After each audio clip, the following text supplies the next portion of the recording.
Welcome to a Bestow TV production. If you enjoy our content, please click the subscribe button. To get notifications of new releases, ring that bell. Thank you, and away we go. We're here at New York Comic Con 2013 with the crime syndicate of America that has just, well, basically killed everybody, and now they're holding me prisoner. Bestow Productions presents Creative Continuity at New York Comic Con 2013. Get the latest news directly from artists, writers, and the occasional celebrity appearance. Tune in for Creative Continuity's coverage of NYCC. We bring the convention to you. Is anybody's life really worth anything? I mean, when there's alternate realities infinitely out there. Chiang, Mr. Chiang, thanks for joining us. Yeah, no problem.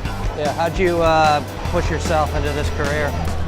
I always wanted to do some kind of storytelling. At first I thought maybe I was going to be a filmmaker, but realized I didn't like collaborating with, with actors and working with film cameras and stuff like that, and that it would be easier for me to tell stories if I drew them myself. How's that working now? How do you like working with writers? It's great. I mean, I used to be an editor at DC, and so I have some experience in talking to writers, and my job is to try to bring out the best in their scripts. Gotcha. How's it been different working with from Judd Winnick all the way back to now Brian Azzarello? Brian and I are friends. We've been friends for a while, and I knew him when I was on in editorial at Vertigo.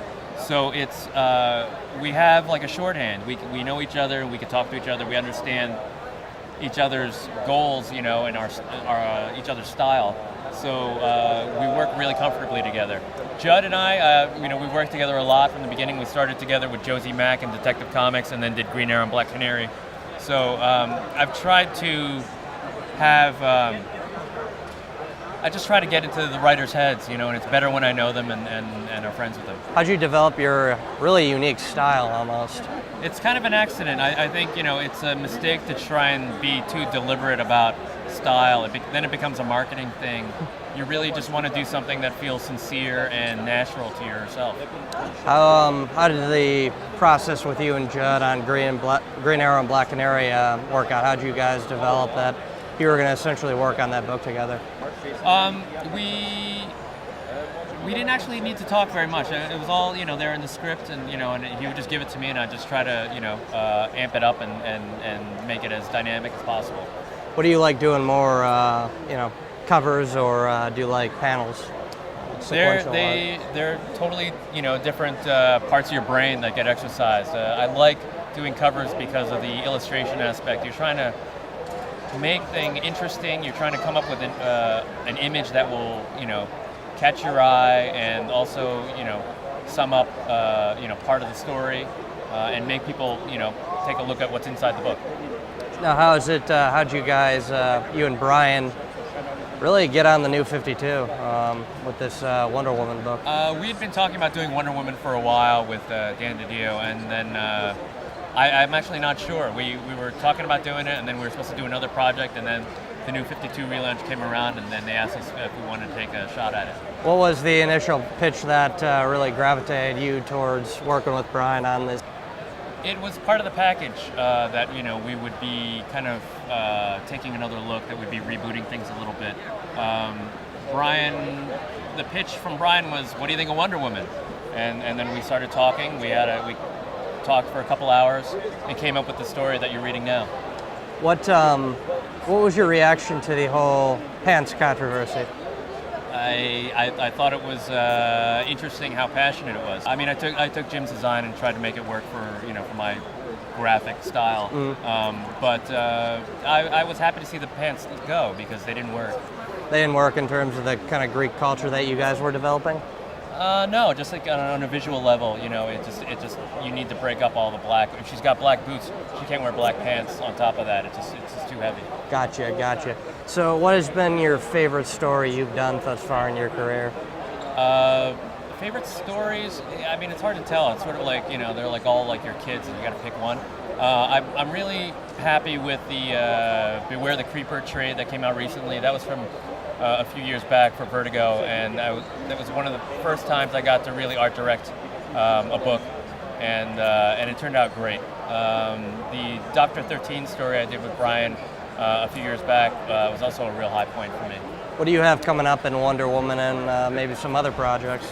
We're going into our third year Wonder Woman, and we're going to start paying off some of the things that we've been seeding since issue 1, leading up to a final war with the Firstborn.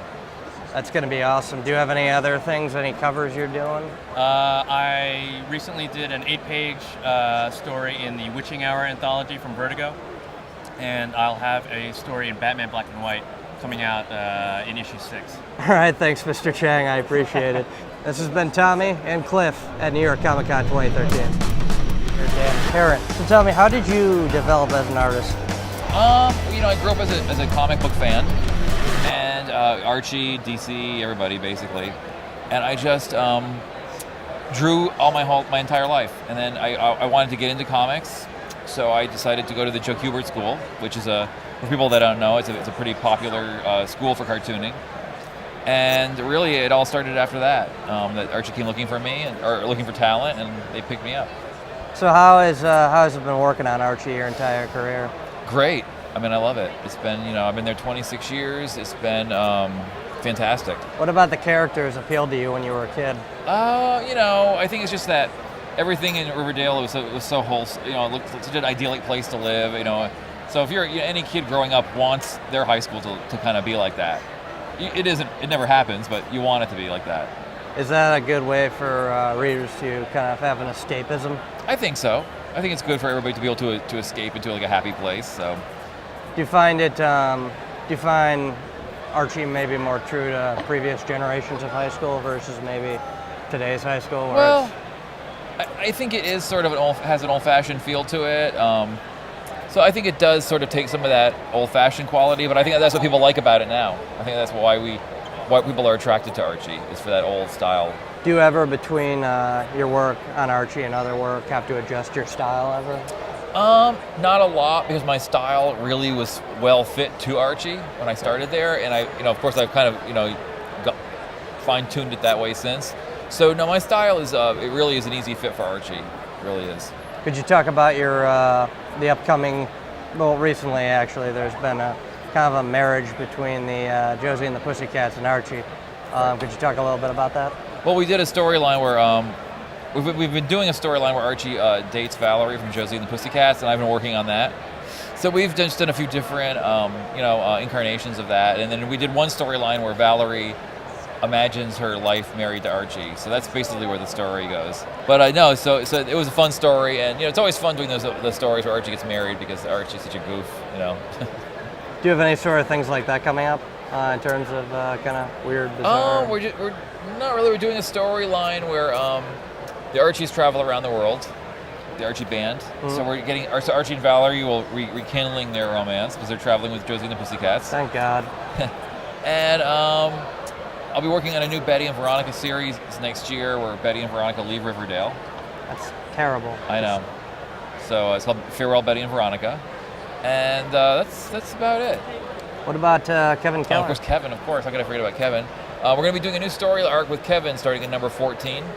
And we're revealing it next week because it's Glad Spirit Day next week. So we're kind of revealing it then. But just to give you like a teaser that Kevin number 14, this book will take sort of like a new direction. It's a fun direction, though.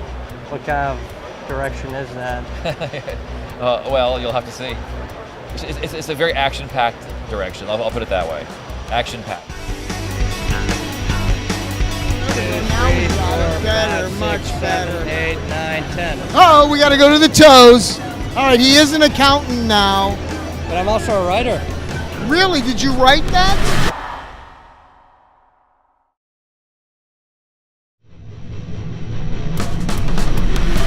Watch Creative Continuity, Cartoons, Con Rewind, Mr. Lobo Does, and more on this channel. Creative Continuity. We bring the convention to you.